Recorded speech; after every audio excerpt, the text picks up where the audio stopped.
വിജു പാപ്പയുടെ പൊന്നുമോളെ സെബാസ്റ്റ്യൻ വാവേ മൂക്ക് മൂക്ക് ഞാൻ പുഴുതു തരും ഇപ്പോൾ. ദീപു ചെറുപ്പത്തിൽ പഠിച്ച എൻ്റെ ടീച്ചറെ പോലെയുണ്ട്.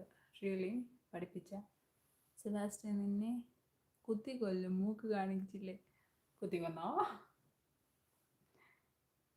ജീവാംശമായി താനേ നീ എന്നിൽ കാലങ്ങൾ മുന്നേ വന്നു. ആത്മാവിനുള്ളിൽ ഈറൻ തൂമഞ്ഞായി തൂരാതെ പെയ്തു